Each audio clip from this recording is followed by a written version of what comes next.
tell you a little bit about my journey. So a few months ago, I had dinner with a school friend whose teenage son is on the autism spectrum. And she told me that, my son sees movies in his head. And honestly, my face just lit up, and I said, finally, someone like me. I mean, autism and bipolar are different, but there's some similarities over there. And so I said, okay, he sees movies in his head. What kind of movies? So she said, well, there are lots of animals in them, and then they usually die in the end. And I said, well, this is not dissimilar. There's, in my movies, there's drama, there's action, there's comedy, but there's a lot of sexual violence also, there's trauma, and it can be really difficult.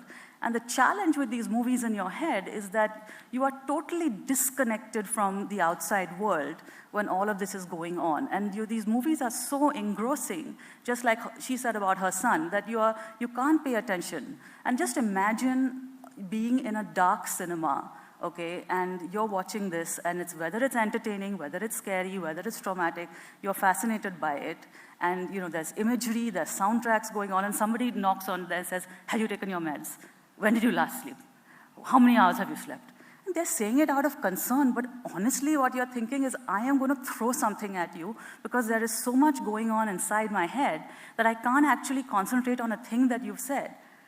And my favorite bipolar joke, if you get it, is that the trouble with being bipolar is that you can't really take your mind off the problem. You just sort of have to figure it out. So bipolar is serious. I mean, I make jokes, but it is in the same realm of something like schizophrenia, right? And I have the more severe version of it. It's in the form of the mania that Radhika described, and also some of the depression.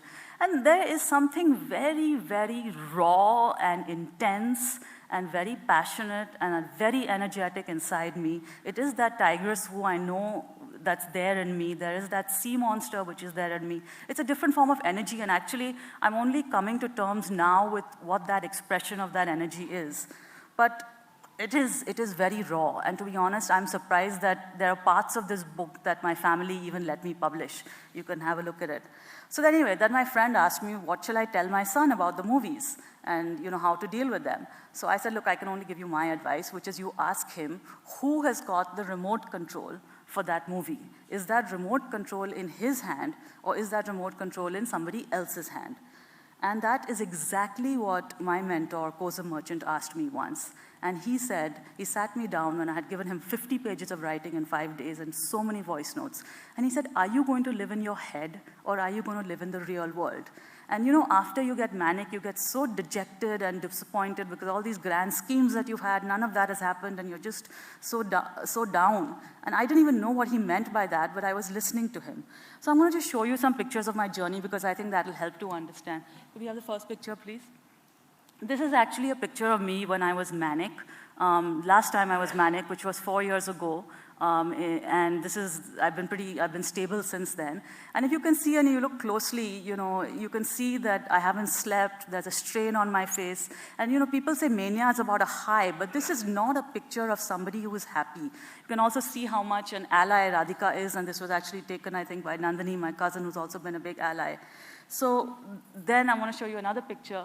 This is me when I was depressed back in 2013. And really many of us, especially women and particularly Indian women, we do not have the luxury of sitting in our pajamas and being depressed. We have children to look after, we have responsibilities, and I would always urge the media when they are trying to portray pictures of what a manic person looks like and what a depressed person looks like, to look at the subtleties of it and not to have the typical pictures that you see, because this is a picture of somebody who is very quiet and very withdrawn and just trying to figure out, do they want to live life at all? And the next one, please. And this is my normal personality, right? This is what I'm trying to say, that personality and illness are two different things. This is a picture that was taken before my, manic episodes began, back when I was a student. And I think this is what my personality is, a little vibrant, a little bit hatke, wearing these yellow sunglasses. And the next one is, this is me now. Just a few months ago, I'm posing with my bookcase at home. I'm kind of always hoping that somebody from Vogue is going to come by and do an interview with me. So this is me, right? Now, so how did this transition happen, right? So this, the next one, please. And the transition really is what I call the 7 therapies in the book, and I'll talk about them. So these 7 therapies is something that I've evolved and written about. And I said that the first therapy really is the medical therapy, okay, which is the drug therapy and the psychotherapy, and it is essential. You just cannot survive without it. Radhika talked about it and how difficult it was for us to get onto it, but it really is essential. Love therapy, which is the role of the caregivers in the family, and I think I don't can add anything more than what Radhika has said, but particularly Amit, Radhika, and Mom have just been my primary caregivers, but we've had so much extended family over the years who've played a role. And then I would say lifestyle therapy. And by lifestyle therapy, I mean sleep, nutrition, exercise, and also play, right? To have a little bit of joy in my life. I mean, I just love playing with my children, playing table tennis or playing other games with them or just being involved in their Lego and other things. But without these three, the medical, the love, and the lifestyle, you just cannot get a handle on your condition. And unfortunately, in our country, people are struggling with just these three. The maximum messages I get from people are just to say, oh, can you just, I'm only taking the meds and nothing's happening. But just taking the meds is not enough, it's essential, but you have to have this troika, as I call it, right? And I'll just give you an example of how these three go hand in hand. So just this week, right, just now as in real time, I knew this week was going to be a very emotionally charged week for me. I may lose sleep, I'll probably get anxious. So I decided that I'm going to work out every single day, which I had been slipping on my workout. So I said, I'm going to make workout the priority and I'm going to fit work around it.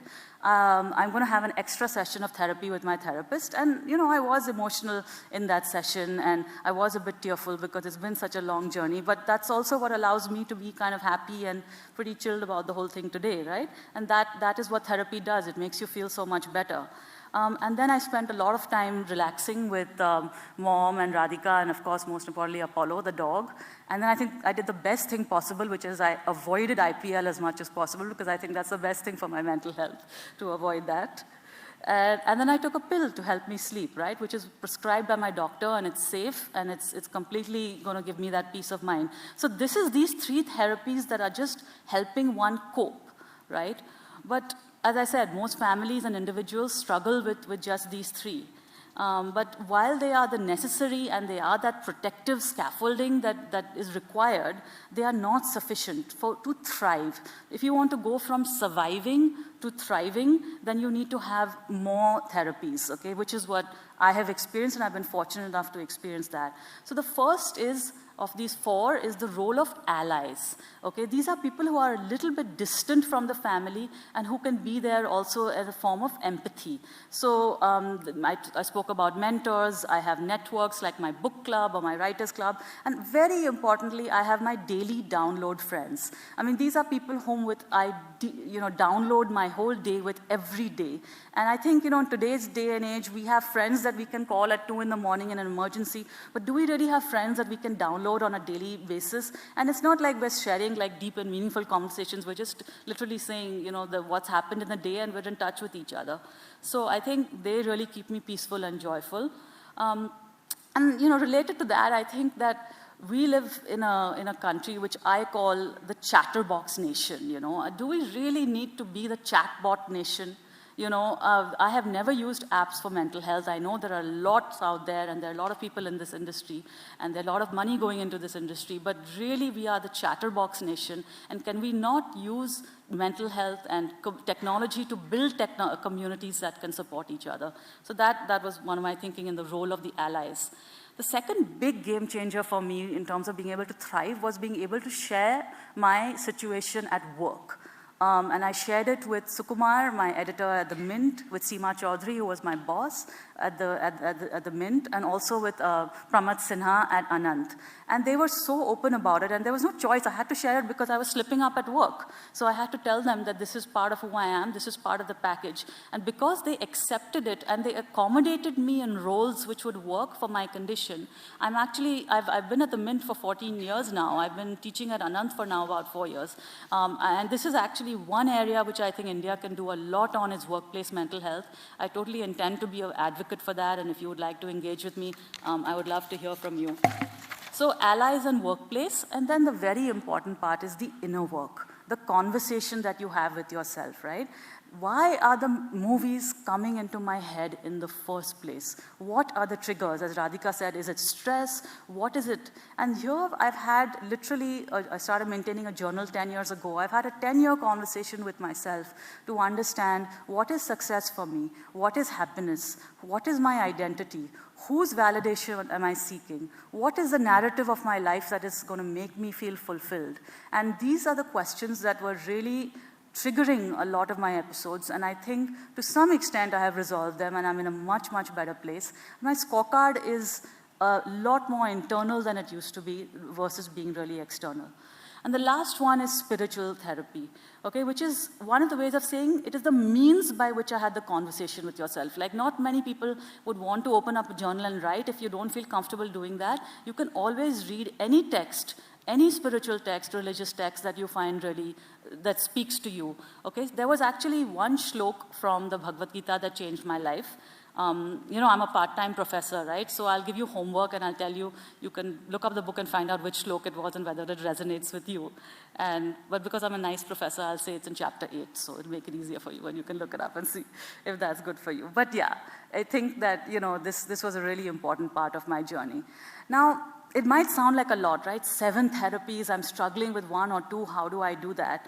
And the other point, you might think that, you know, it's very easy for all of us sitting in the opera house to say, okay, we come from a place of privilege, we have the resources, it's easy enough for Aparna to write this book, she had the time to do it. But I'll say one thing, these therapies apply to everyone. The context may change. Okay, if there is a woman who's suffering from depression in rural Rajasthan, her context is entirely different from mine. I completely acknowledge that. But the role of the family, the role of community, the need for medication, the need to have lifestyle, the role that spirituality can play and religion and faith can play in her life are pretty much the same as it would be for my life. You know, so I think what I'm really asking you to do is to examine your own context and see how this could work for you. And also the other thing is the book has a lot of references to people at the bottom of the pyramid or doing, you know, work for people in the bottom of the pyramid who can also access mental health. So I think we have a long way to go as a country. I'm not denying that at all. But I think it's really important to recognize that some aspects of the way to look at these conditions are universal. And what we obviously need to do is to look at how to deliver access to people in a more scalable and sustainable way. So a couple of just last things, you know, I would say on happiness. People say that happiness is a choice and a decision. And I think for everyone in this room, it is clearly a choice and a decision. But it is also it is a daily practice. It's like a yoga practice. It's something you need to practice to be good at. I firmly believe that. It's a state of mind when you're living with hope. And some say, you know, some people have told me that chemical khichdi is an act of courage. But more than an act of courage, I look at it as an act of vulnerability and of resilience. Like I said, you know, I didn't want to be just waiting around and, you know, sitting around for the kids to come home and just moping in bed.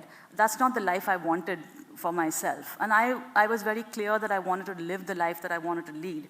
So I really think that just because you have a vulnerability, it doesn't mean that you have to be a victim of that vulnerability, whatever that vulnerability is. And somewhere perhaps down the line, you even have to, if not surrender to that vulnerability, but, you know, maybe even learn to make peace with it or even learn to love it. So please read this book to have a conversation with yourself, with the people you love. If you want to chat with me, I'm always around. You know, I'm talking to strangers every night at 9 in the night, so I can definitely have a conversation with you. It's not a problem. And I would like to ask you, if mental health is a team sport, whose team are you on? Whose daily download friend are you? Whose ally are you? Whose colleague are you? Whose caregiver are you? Because even today, I'm a primary caregiver of the people in my family. I may have a mental health condition, but that doesn't exclude me from that role. And I think we all play those multiple roles.